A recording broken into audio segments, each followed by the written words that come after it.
Hey, you're listening to the Smoke Meat Podcast. I'm your host, Brad Pittman. We are sponsored by Joe's Underground at the corner of 8th and Broad in Augusta, Georgia. Joe's is such a great place. It's in the bottom of the Lamar building. Got great food, great drinks, great people there. I love going to Joe's. They're doing what they have to right now during the pandemic, but when it's over, it's going to be one hellacious party down there. I want to make sure everybody goes. I goes to Joe's, and so should you. Augusta, Georgia, in the bottom of the Lamar building. It's at the corner of 8th and Broad. Today my guest is Mr. Howie Fox. Howie's a really funny, hilarious guy.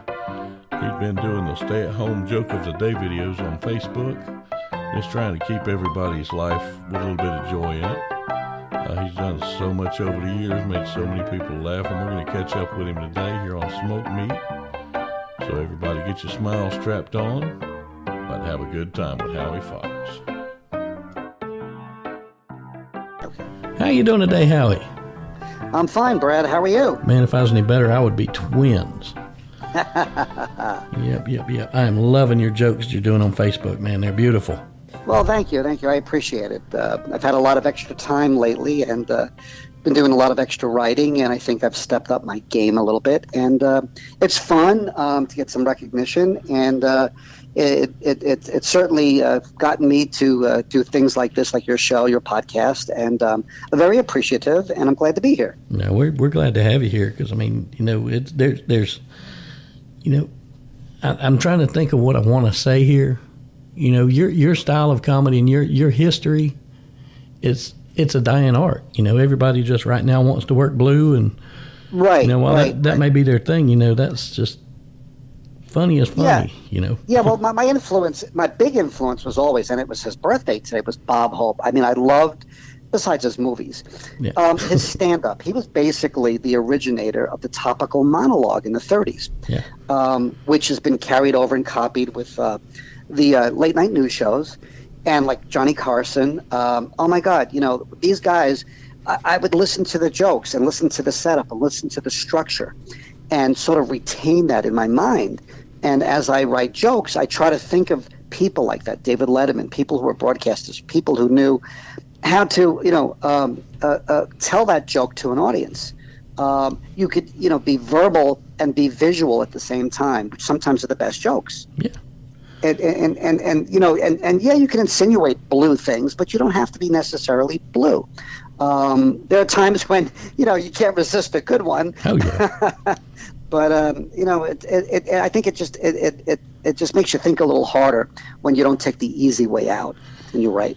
Yeah, I had a friend about a year ago that did a show called The South's Funniest Doctors, and I wound up on this show, and I told him I'm a ditch doctor, and he's a great guy. His name's Josh Harris. He's a comedian here in Georgia, and he's been all over the place, and he is a born again Christian, which is awesome.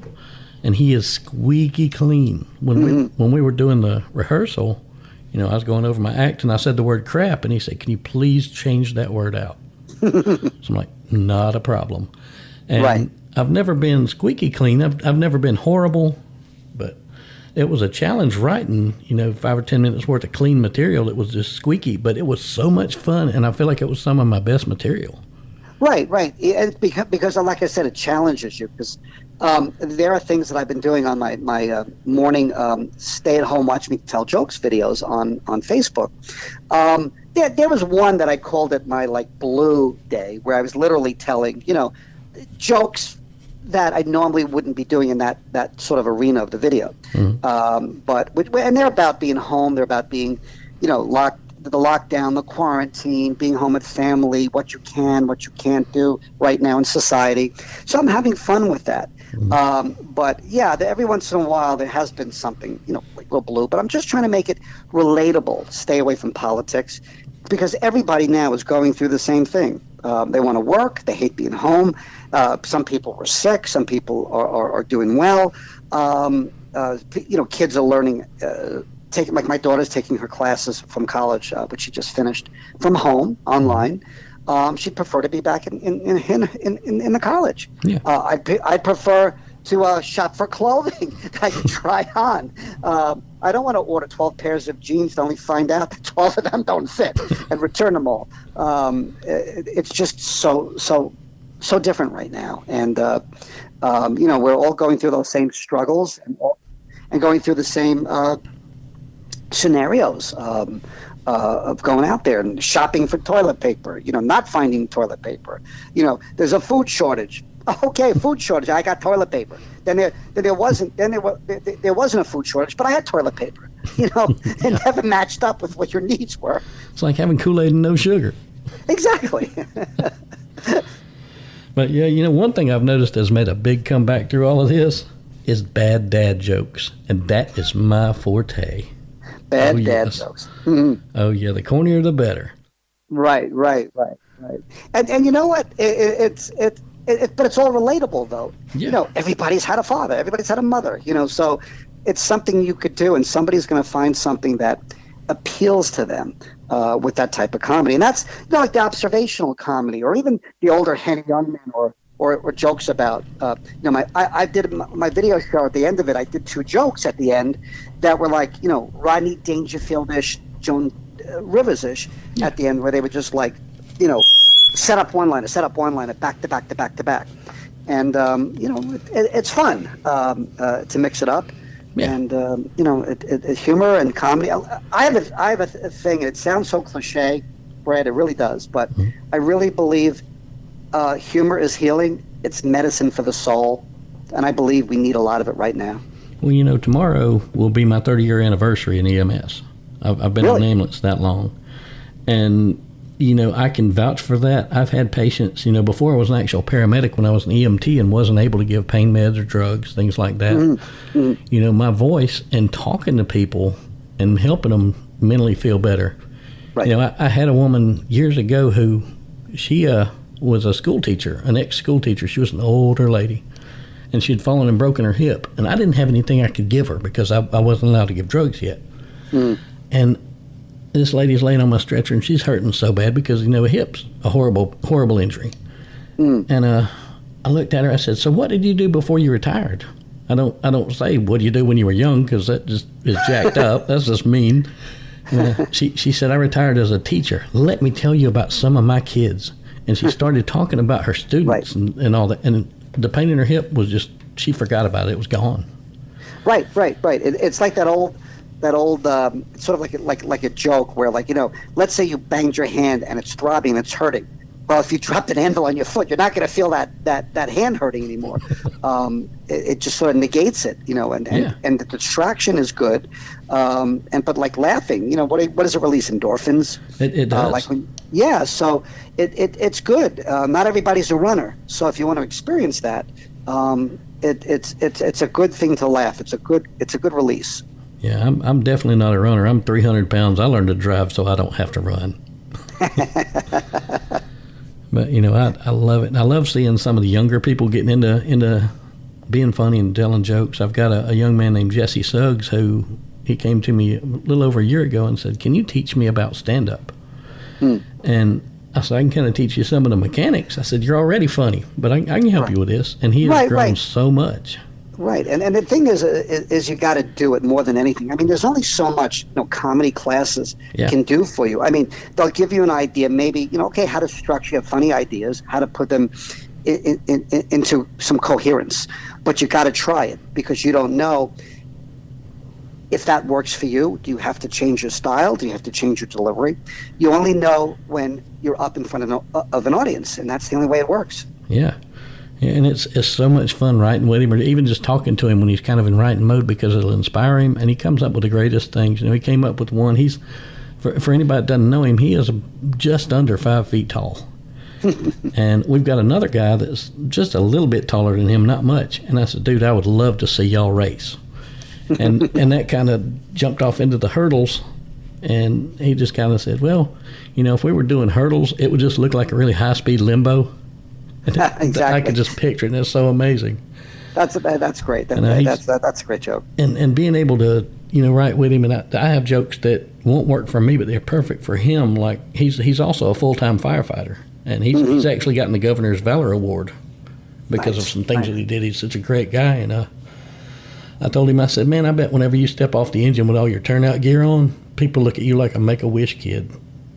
And that one has killed for him, and he's such a great guy, and I love writing with him and watching him grow. We're doing a show at a small gathering, less than 20 people, Governor. Spread them out. Next weekend, yeah. And it's going to be a lot of fun. Oh, that's great. That's great. Good luck with that. That should be good. And especially, with things opening up and, you're able to interact with people. Like up here, I hope the clubs open up.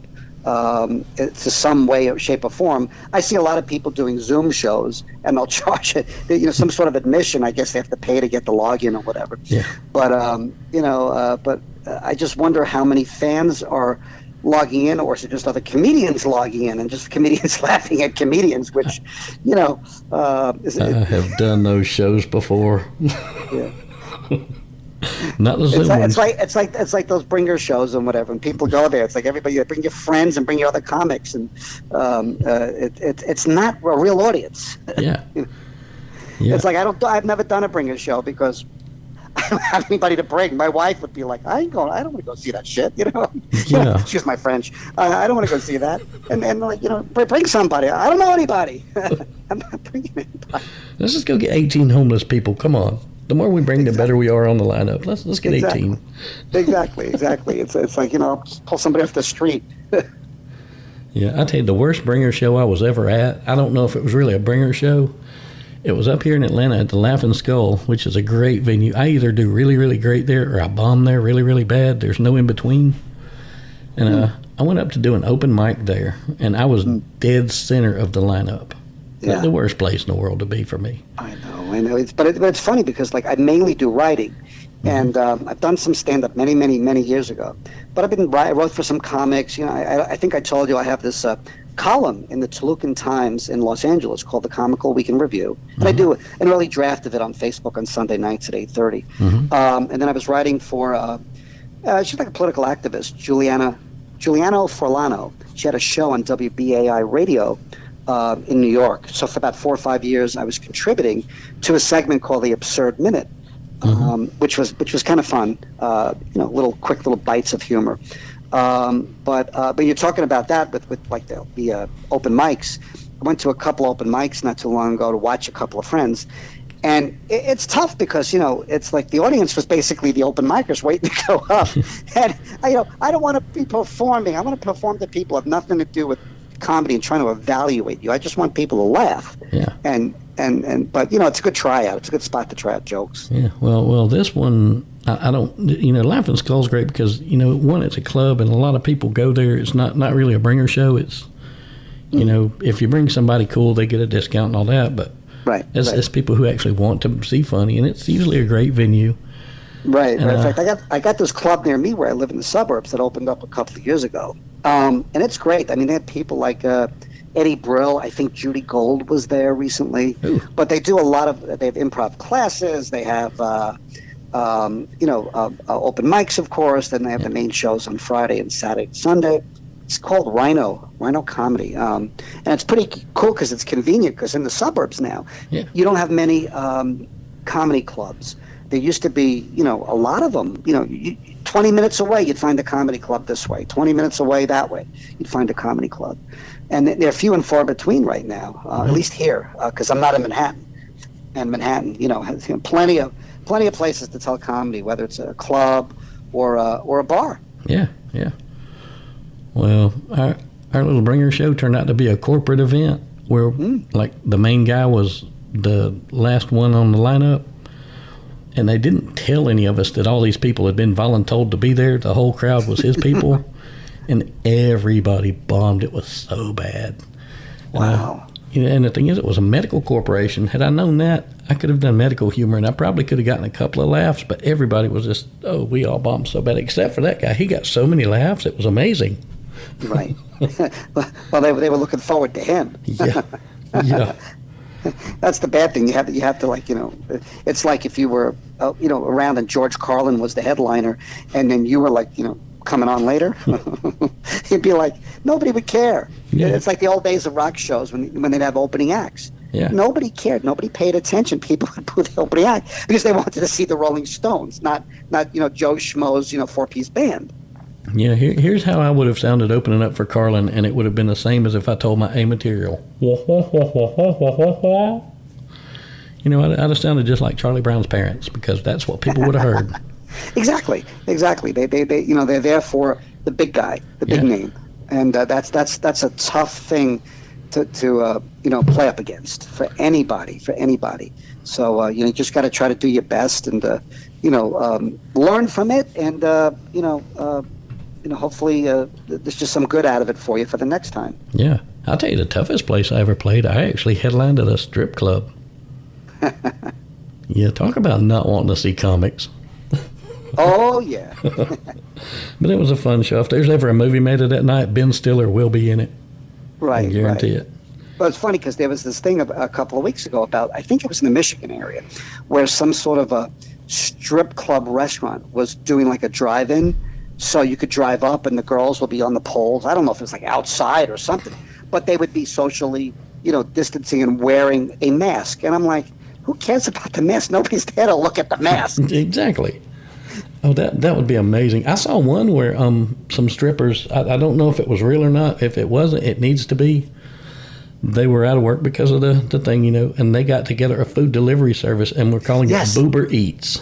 Yes, That's I heard amazing. About that. Right. And it's just, they should walk around a pole, instant pole that they come out with, if you want any extras, just go right in the house, install it. There you go. There you go. But yeah, I would order from them just because of the ingenuity. That's just beautiful. Boober Eats. Yeah, exactly. It's clever, and it's but that's a real attention getter. It's not just we'll deliver your food in 30 minutes or less. You're getting more bang for your buck. Well played. and you might be well anyway. But anyway, about that banging. Well, I tell you, one good thing about this pandemic that we've got going on with the everybody being limited to crowd sizes. I think in Georgia now we're up to 20. But even when it was at 10, I could do comedy shows when most of these other people couldn't, and I almost sold one or two of them out. Mm-hmm. That's great. Well, I tell you, this pandemic, certainly given me a lot of material, and everybody a lot of material. But you got to be careful too with it, because there's a serious a serious aspect to this virus. So I tread lightly, try not to deal with the bad aspect of it, but the aspect of being home, being locked down, washing your hands, going places you can't go. Where everybody can relate to. Yeah. Whether you've been sick at home or just quarantining at home, we're all going through the same nightmare that's very very relatable. So that makes it easy for the humor. Yeah, definitely does, because when everybody starts doing the live shows again, I know one thing everybody's going to do, and it's because the ones that don't are going to be the better ones. Is everybody's going to make 30 minutes worth of COVID jokes on their live shows. Yeah, but what's sad is it's been done already, like social media. Oh, yeah. Once a news topic or something big comes out and it stays with you for a while, we're all making the jokes instantly. Yeah. So, if you're going to make COVID jokes a year from now when things are toning down, I don't know. That's either you got to come up with something clever or different, but I'm sure if everybody's on social media, you'll say, "Oh, I've heard that before," or "I've seen something like it before." "Oh, I've seen a meme just like that." Yeah, and I want to be original. I want to find stuff that is new and it is funny. Right. It's like I think I made a crack the other day in my video, something about it'll be interesting. I think like gay people will be so excited when they hear straight people brag about how glad they are to be coming out. I saw that. Yeah, I'm like, I could just see that. Hey, look, we're out. We're coming out. And you ain't coming out. You don't know what coming out is. Oh yeah, do you remember the first joke you ever told? Yeah, it's a pretty dated joke. I was about 16 years old. Mm-hmm. And, Brooke Shields was the big, model. She was a teenager. She was in a couple of movies, Blue Lagoon. She was on a lot of Bob Hope specials.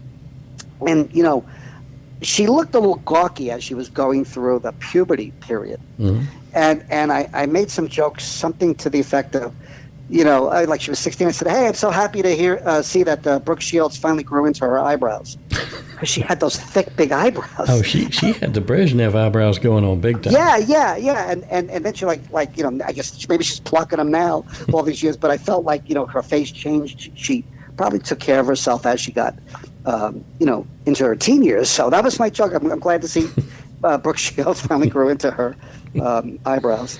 Nice. That was the first one. The second one I couldn't tell you. I don't remember. I actually remember the first joke I ever told. I was 5. The first joke I ever told was, what did Tarzan say when he saw the elephants chasing him? Yeah, and here come the elephants. There's a part 2 to this. What did Tarzan say when he saw the elephants chasing him wearing sunglasses? I don't know. What did they say? Nothing. He didn't recognize them. Oh. I was 5.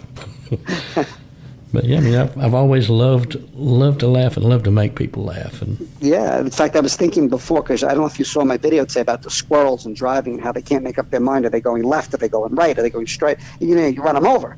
So it's like I was thinking about, like the old joke, why did the chicken cross the road, right? Mm-hmm. And I was saying, why did the squirrel cross the road? Then why did the squirrel go back? Oh man, mentioning the chicken, my partner is a young guy, and he's trying his thing at dad jokes, even though he's not a dad. We'll let him into that club anyway. Mm-hmm. He told me probably the best one the other day I've heard in a long time. Said, what do you call a hen that counts her eggs? What do you call a hen that counts her eggs? I feel like Ed McMahon there. Say. A mathematician. Oh. That's so bad, it's just amazing. That's it. A couple of beers, those bad jokes are really, really good. Oh, yeah. I remember at college, you just go around and you just, you get wasted, and you would say the most, in those days, it wasn't like even politically correct, it was just bad jokes. Yeah. And I remember once trying to tell a few of those jokes, like, totally not drunk, just say, hey, I remember these bad jokes we were telling in college, and the people would stare at you. And I go, come on, a couple of beers and you're on the floor with this one. Yeah. I think that's why there is usually a 2-drink minimum. Exactly. I'm pretty sure. Soften them up, Oh. It's like tenderizing the veal. You got to tenderize the audience. No, I want veal. The name of this is smoked meat. I've never smoked veal though. I didn't know I could smoke meat. Huh? Hey, if it was Cheech and Chong, they'd find a way to smoke it. Let me tell you. Oh yeah. Oh yeah. I have smoked Spam. Oh yeah. Yeah. But yeah, that's another thing, with Cheech and Chong. You bring them up. I bounce everywhere. I used to love them so much. I mean, yeah, they smoked dope and all that, but the way they did everything was just their comedic timing and their teamwork was just so awesome. Yeah, and unfortunately, they're like the last, really well-known comedy team, because you don't see comedy teams anymore. Yeah. And but yeah, I remember listening to those albums because when I grew up, comedy albums were a big deal. You would get a Cheech and Chong album, you would get a George Carlin album, Rodney Dangerfield, Bill Cosby. Yeah.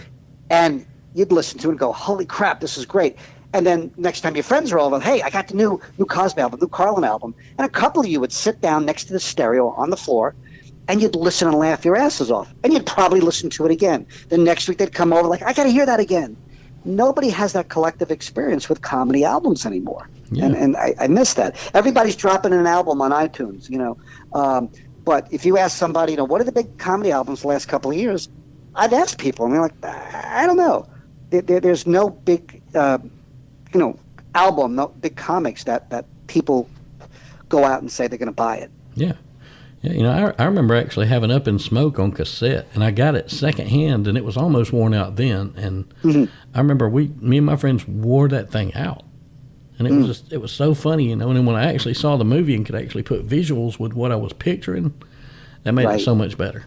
Right. Well, it's like I always liked with Monty Python. Yeah. When they had their movies come out, their soundtrack albums were major snippets of a lot of the scenes. Okay, fine, that's great because it's a comedy, and there wasn't that much music per se, a couple of songs, but not enough to fill out a soundtrack album. But what they did was they recorded comedy openings and little bits between the scenes that was brand new, that didn't have anything to do with being in the movie. Yeah. Like there'd be a thing like, this is the end of side 2. The end of side 1. Turn over for side 2. If you start side 2, then you must start side 1 first.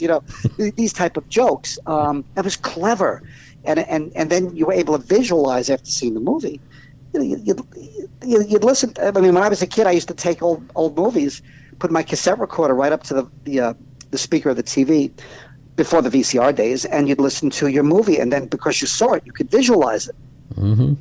Myself and a friend of mine, a guy I've known 40 years named Blake Harrison, both huge Smokey and the Bandit fans. I actually live in the area where they filmed that at now. No kidding. And neither one of us knew it at the time. We actually found out about 2 years ago that both of us did that with Smokey and the Bandit when it was on TV. But did the whole cassette thing, and I'd go in my room. I'd listen to Burt Reynolds and Jackie Gleason and just have a blast.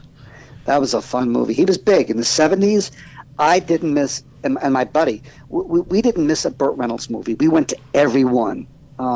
Just even if it was stupid, like the Cannonball Runs or something like that. Yeah. It was his personality. He was bigger than life. He was a real movie star. But he was funny as hell. Yeah. I actually watched White Lightning yesterday. Oh, I haven't seen that in years. I think it's on Prime. But yeah. But when he had Dom DeLuise in his movies, oh my God. Man. It was just what was that movie? The End with Dom DeLuise and Burt Reynolds. The End. That movie to this day will have me on the floor in hysterics, just rolling because Dom DeLuise was hysterical. Yeah, I loved him. I mean, he was everything just seemed so natural to him. Yeah, definitely. And the one thing that I don't like about Dom DeLuise, which it ain't about him, it's just about every friend I have is a jackass. When they were driving the ambulance in Cannonball Run, and he put on the mask. Yeah, I get that a lot.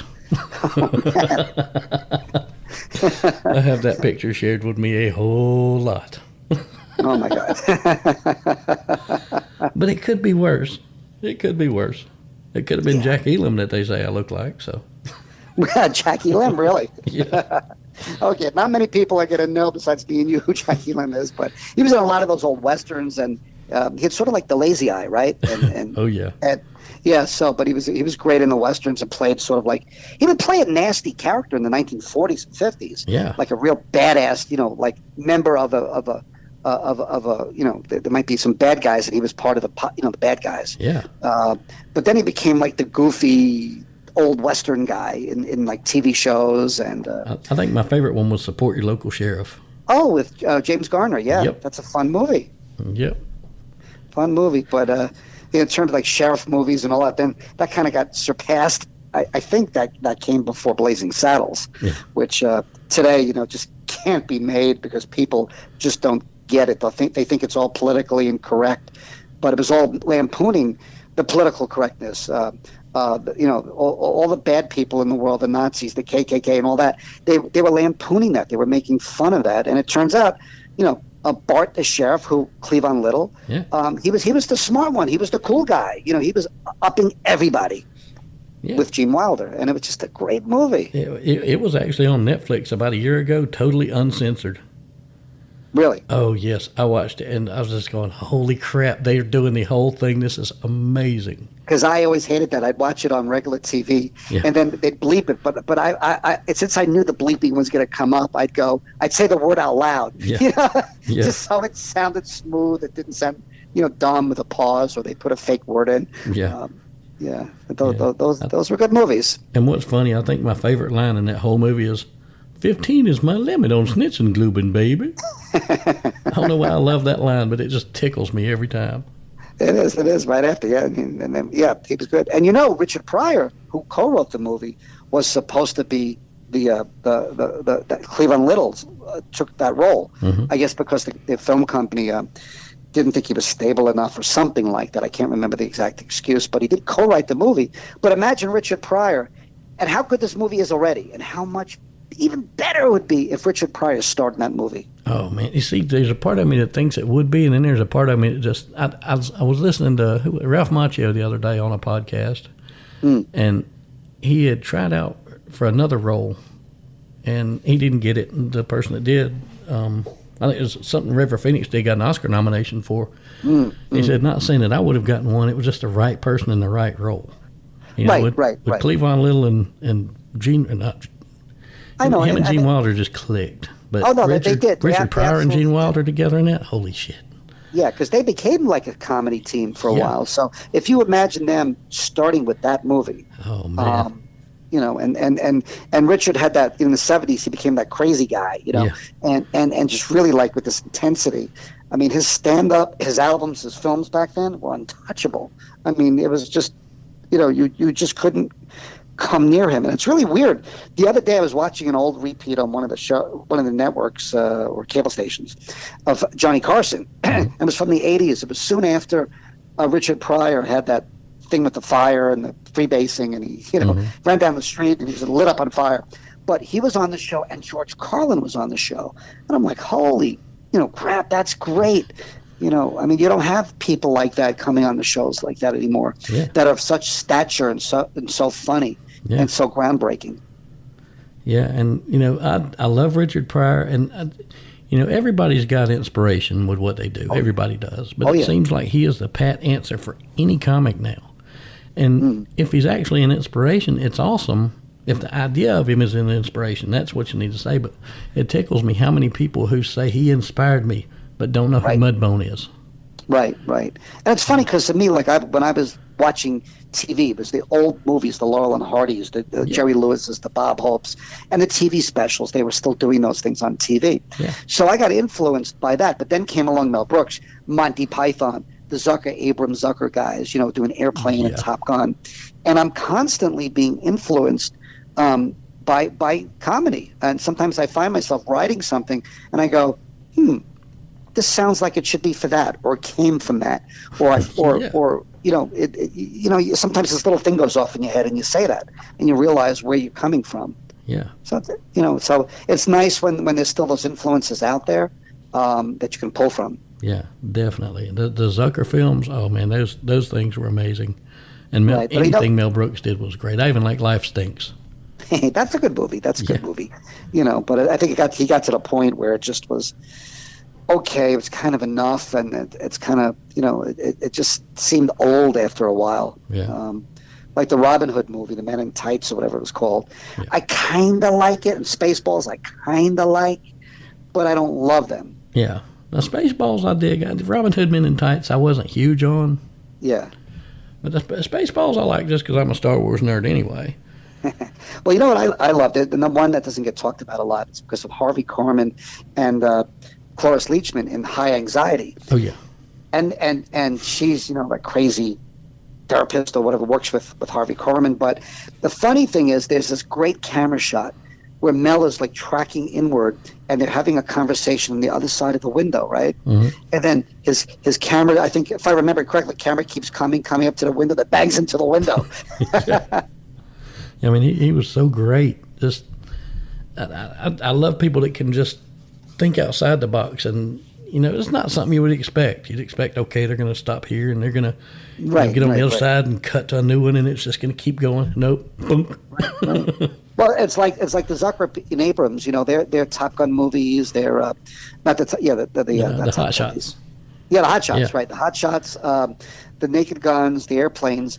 It's like, you know, verbal joke, visual joke, verbal joke, visual joke, verbal. You know, it's constantly something going on. There's no let up with those movies. Yeah. And even if the dialogue is kind of serious, there's always something in the background or something in the foreground is keeping your interest. There's never a dull moment. Yeah, exactly. And it's just it's great. It's admirable, and you don't see that anymore either. You don't see that type of humor in the theaters, or theaters, you know, with just out and out jokes or sight gags. Nobody knows how to write a sight gag anymore. There's nothing visual in the comedy. Yeah, and you know, another thing I notice is everybody wants the spotlight on them. Period. And you know, so few people are wanting to, sit and look at the greater picture of this film or show or whatever they're on. This is about me. No, you're a piece of it, an important piece, but it's about everybody here. And that if a lot of people would realize that, things would be a lot better sometimes. Right. Because I've got some funny stuff, but at the same time, if it's not my turn to do this, I'm not going to sit and steal somebody else's thunder because it's their turn. Right. It's got to be collective, and it depends on the movie too, and who wrote it, who directed it, and who's the stars, and there's all the politics involved. Yeah. And sometimes the corporations, the movie companies can, as you hear, like ruin a good movie. By maybe by the cuts or the rewrites sometimes. Mm-hmm. And then you see the outtakes from a movie and you go, oh, that was better. Yeah. Well, it is what it is. We're I say, thanks to people like you and people like me and everybody that gets it. We're going to keep the old stuff alive and the old inspirations alive because. Oh yeah. Just the style of the joke of the day, I love it. Right. But it's another interesting thing that I've noticed is like when I would go to the clubs, and a lot of the younger comics, there's two things that they think they're doing that's new. It's always the dick jokes, and the women are doing the vagina jokes, and then they always like to curse. Like wow, I'm being groundbreaking, and they don't go because they're so young. They haven't heard the Richard Pryors or the Carlins, and to see where all this stuff came from and where you now have this liberty to do it. Like who gave you the right to do it? It was these other comics who broke the ground. Yeah, have you ever gone to jail for cursing? No. Talk to Lenny Bruce about that one. And these people just, like I say, they think it's new. Right. Because I was at that one club up here that I got invited from a comic, and then they had all these newer comics, like 8 other comics. And, the headliner was good. And the girl that brought me up there, she's very good. But then you had the younger comics, and it was all like, okay, dick joke number 1, next person, dick joke number 2. And I was like, don't they hear what the other people are bringing? You can't bring the same stuff because it makes you sound generic and bland. Yeah. Got to come up with something that's a little different, a little angle, not just telling jokes or being observational, but put a little character behind it. Make it I'm not saying you got to be a Rodney Dangerfield. I get no respect, and I'm, the lowest person in the world. And these are the things that happen to me. But try to make yourself sound different from the guy before you and the girl after you. Yeah. Don't just change pitch. Change the show. Exactly. Because you want to stand out. That's the key. And that's what I felt when I was watching was nobody was standing out with the new comics. I looked. They're new. They're trying to get a voice and all that. Yeah. But they need to open up and see, hey, those two are doing the same type of themes, and I got the same theme coming up. Not good. Find a different angle. Find something that if you stayed away from all that and did something different, I would have gone, wow, that guy did something different. It wasn't like the other two guys. Yeah. Well, that's my advice. that's good advice too. Yeah. Well, Howie, I've had a ball with you today, man, and I want you to know I want you on here anytime you want to be here. Hey, listen, I really, really appreciate it. It's been a blast. It's great talking to you. I think people will laugh, number one, at either what we're saying or the fact that you got a Georgia accent and a New York accent. And, people will be, wow, look at this diversity here. Definite diversity. Most definitely. Definitely. 'Cause I can't even imitate a great New York accent. And I can't even do a Southern accent.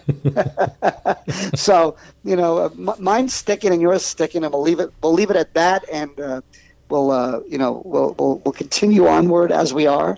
And like I said, I appreciate you having me on. I had a great time. You're easy to talk with, and I look forward to another time appearing with you.